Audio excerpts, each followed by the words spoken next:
Action. Hey Ward family, Elizabeth Toman asked me to show you guys how to make my bread, so I'm going to go ahead and show you.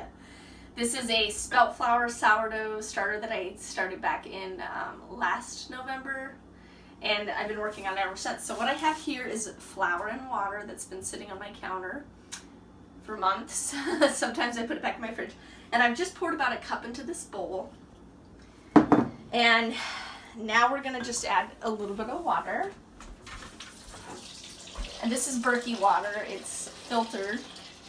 And this bowl is my measurement utensil. So I always get to about right there. And if you are curious about amounts, I will post these down below. But it's about a half a cup of starter, 1 cup of water, half tablespoon of salt, and 3 cups of flour. Usually I double it though to make 2 batches or 1 big loaf. So we're just gonna go for it and see how it turns out. I feel like every time I make it, it's maybe slightly different, but generally I get really good bread out of it. So I've just added the water. And it's early morning, the kids haven't woken up yet, so let's come in here and get some salt. I use this pink Himalayan salt. This is extra fine. And I do about a tablespoon or so, a palmful. And if you don't put the salt in, trust me, it's gross. So come on in here and let's look at the consistency.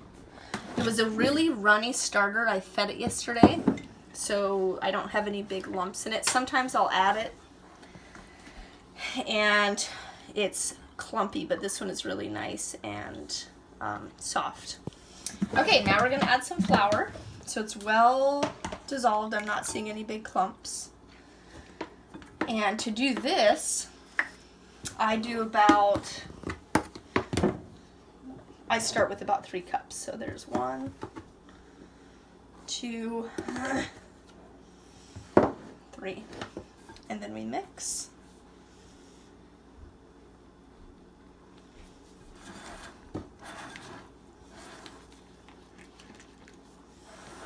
And it really is that easy. Once it's combined,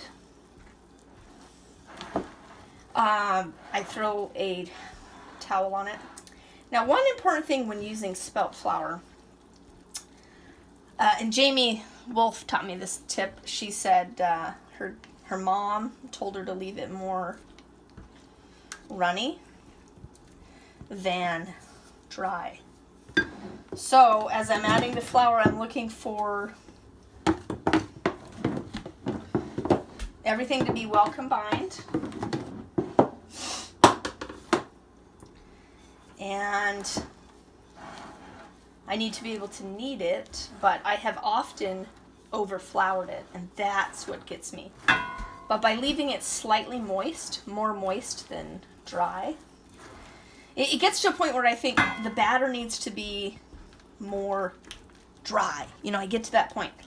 That's not the case. You want to leave it slightly, ever so slightly moist, wet, tacky. So we're getting there. At a certain point, I will stop using my spatula. And I always use the same utensils. That's what makes it become easier, consistent, more consistent. And I order spelt flour by the pound, about 50 pounds every time I order it, every couple months. So this is the last stage, and hopefully this is all the flour I need because I don't want to go to the basement and get more, but if I need to, I will.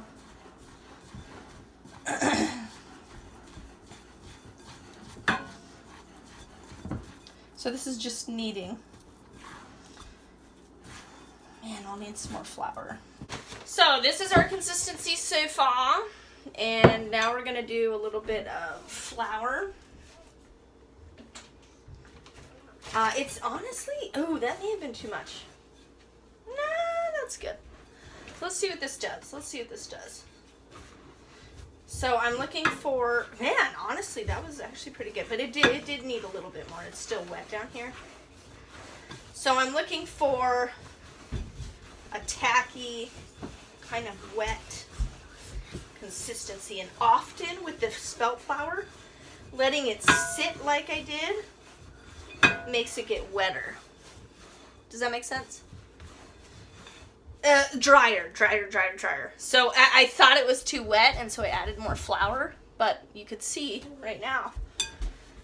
I don't know. I mean, it may have even been fine without adding this extra bit of flour, but you know what? As I'm mixing it, thanks for getting the flour, Felicity. As I'm mixing it, it's actually feeling really good. It's feeling really good. So I think we did good. Adding that amount of flour back in. Okay? So that's it, you guys. Literally, I think it's so easy. I mean, once you have this guy down, it's easy. So after I mix it all together, I just kind of give it one last good turn over. And this is where I throw on my little cloth. I used to put saran wrap on it. And one day Ryan was like, do you think that inhibits the yeast from getting to it? So that's what spelt flour and sourdough bread do. You're catching wild yeast. I set it on top of my microwave. You're catching wild yeast from the air so that you get a natural rise. I'm going to give it about 9 hours. It is 7:16 in the morning. At 4 o'clock, I'm going to come back and we're going to punch it down one more time, wait 30 minutes, and then I'm going to show you how to get a good rise. Okay, see you guys. Bye. One last thing I'm going to show you guys is how I feed my starter. After you use it, you have to feed it. So I take 1/4 a cup, less than that, and I give it about 3 scoops.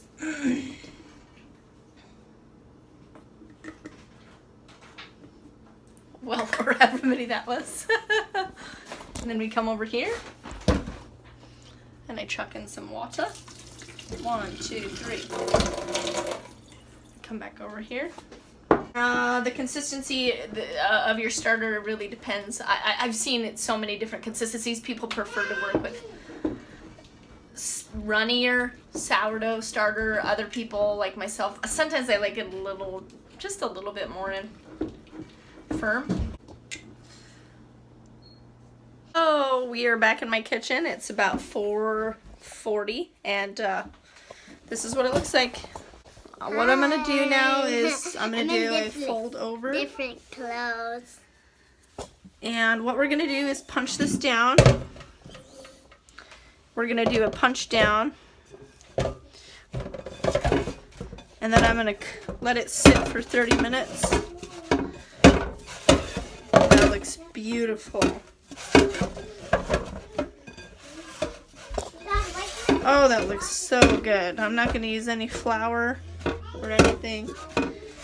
I mean, it's good to go.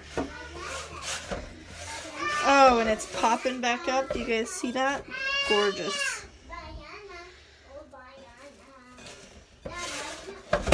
Now, we're going to cover it again. I'm going to set the timer for 30 minutes, and in 30 minutes, I'm going to throw it into a 500-degree oven. Hey guys, so back here in my kitchen, it's 5:40. Let it rise for about an hour. Oven is preheating at 500 degrees. I've got my cast iron skillet in here. Lid on. I removed the lid. This is where I've got to move quickly. So honestly, this is where it gets interesting. Sometimes I just plop it in. Okay. You even just cook it in that bowl, huh? You could cook it in the bowl, but there's something to having the lid on. So there it is, and then I score it. I'm gonna do just a line today. And some people shape it really pretty. I mean, you could do that, but I just like getting it in there. And I think this is going to be a really good rise, so I can't wait to show you guys. So I'm going to do lid on for 30 minutes at 475. So I'm going to be knocking it down 475. Set the timer.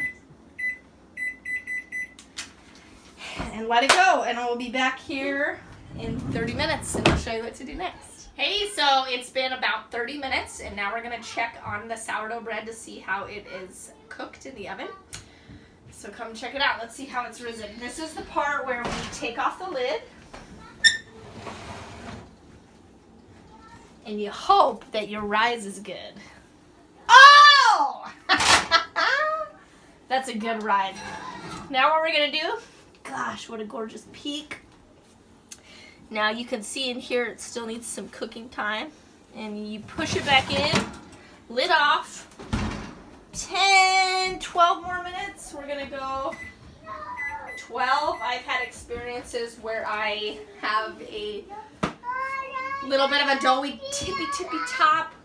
So 12 minutes might do it. It's gonna get nice and crusty and you'll see in about 10 minutes what it looks like.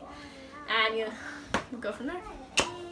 Okay, are you ready to see how it turned out?